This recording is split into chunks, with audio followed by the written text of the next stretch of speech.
ब्रेकनंतर स्वागत. आता बुलेटिनमध्ये घेऊया बातम्यांचा वेगवान आढावा.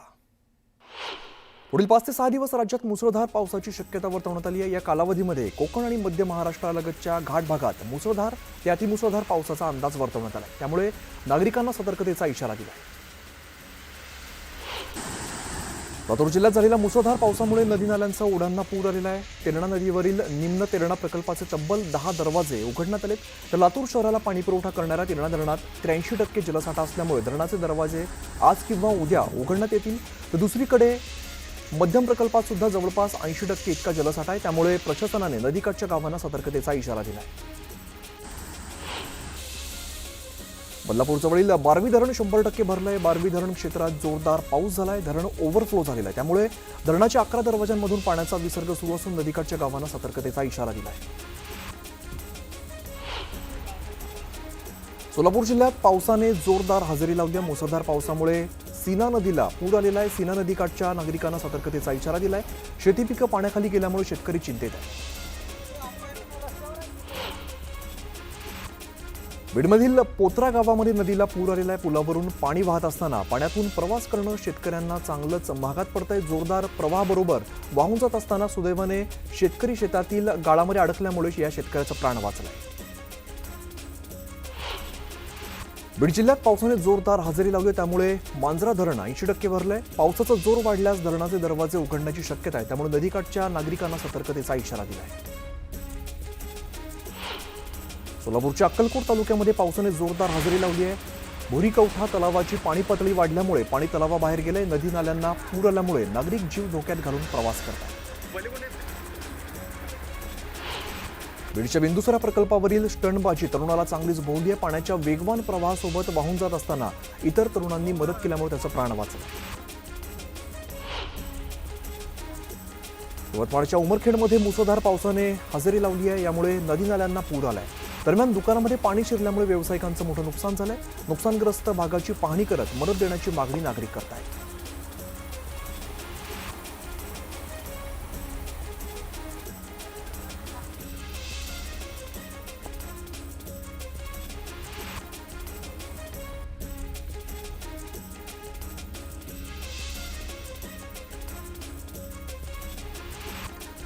वाशिमच्या किनीखेड, कोठारी, निंबी यासह अनेक ठिकाणी ढगफुटी सदृश्य पाऊस झालेला आहे. पावसामुळे नदी नाल्यांना पूर आला. नदीकाठच्या शेतीमध्ये पाणी शिरल्यामुळे सोयाबीन, हळद, कपाशी, मूग आणि उडीद या पिकांना याचा मोठा फटका बसला. नांदेड जिल्ह्यातील पावसामुळे शेतीचं आणि घरांचं मोठं नुकसान झालंय. पुराचं पाणी शेतात शिरल्यामुळे हजारो हेक्टर शेती पाण्याखाली गेली. त्यामुळे शेतकऱ्यांची चिंता वाढली. नांदेड जिल्ह्याच्या हिमायतनगर तालुक्यामध्ये हदगाव हिमायतनगर रस्त्यावरती मोठ्या प्रमाणात पाणी साचलंय. या पाण्यातून थार घेऊन जात असताना थार बंद पडली. पालघरसह केळवे, सफाळे या परिसरामध्ये जोरदार पाऊस झालाय. पावसामुळे सफाळेसह परिसरातील सखल भागामध्ये पाणी साचलंय. त्यामुळे वाहन चालकांना मोठी कसरत करावी लागली. आज पालघर जिल्ह्यात पावसाचा ऑरेंज अलर्ट जारी करण्यात आला.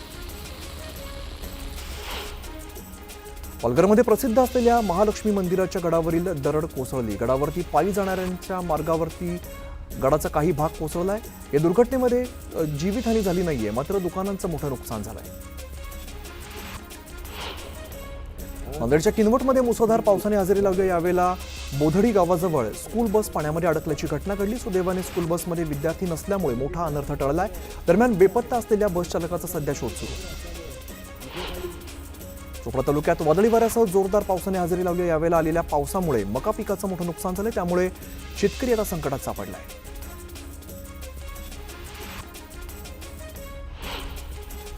जळगाव जिल्ह्यातील धरणगाव तालुक्यात ढगफुटी सदृश्य पाऊस झाला. धरणगाव शहरात पाळधी गावात पावसाचा हाहाकार पाहायला मिळतो. तुफान पावसामुळे अनेक घरं आणि दुकानं पाण्याखाली गेली.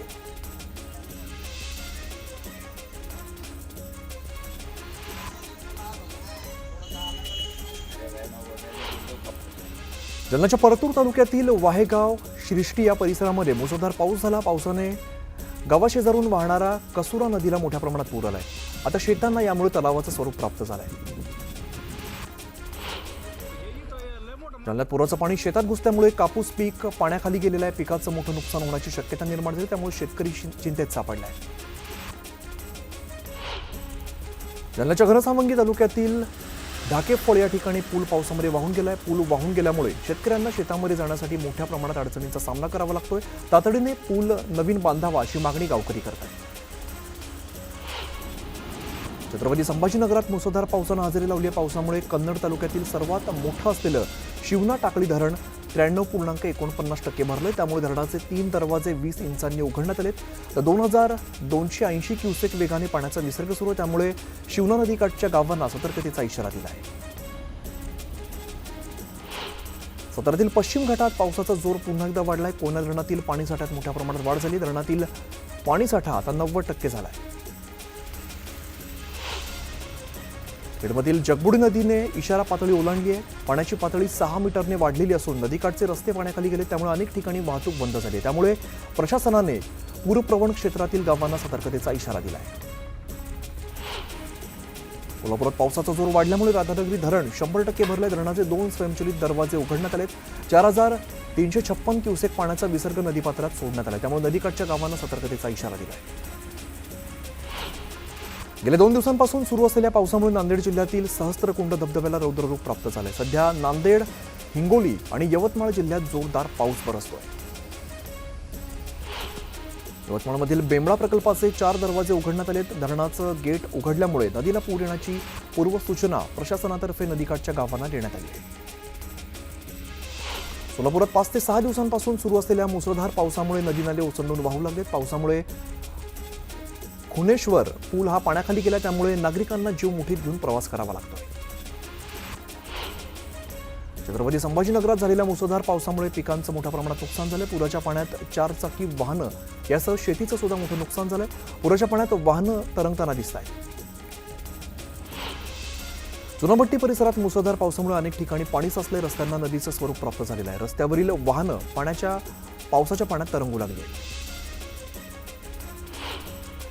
बीडच्या माजलगाव तालुक्यात सलग 3 दिवसांपासून जोरदार पाऊस कोसळतो. काही ठिकाणी पिकं पाण्याखाली गेलीत. कपाशी, सोयाबीन पिकांचं प्रचंड नुकसान झालं. त्यामुळे पंचनामे करून नुकसान भरपाई द्यावी अशी मागणी शेतकरी करतायत. माणगावला पावसानं झोडपून काढलंय. शहरातून वाहणाऱ्या शाकंभरी आणि लेंडी या दोन्ही नद्या दुथडी भरून वाहू लागल्यात. त्यामुळे अनेक रस्ते पाण्याखाली गेले.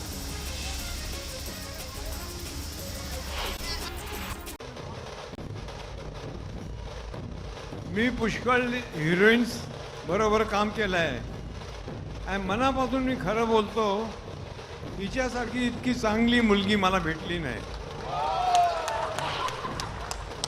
इतकी चांगली स्वभावाची, डाऊन टू अर्थ आणि एकदम सिंपल. आणि ती चांगलं बोलते पण. ती एम पी पण होती UP मधनं. आता आपण तिला सांगूया काहीतरी बोलायला. बोला.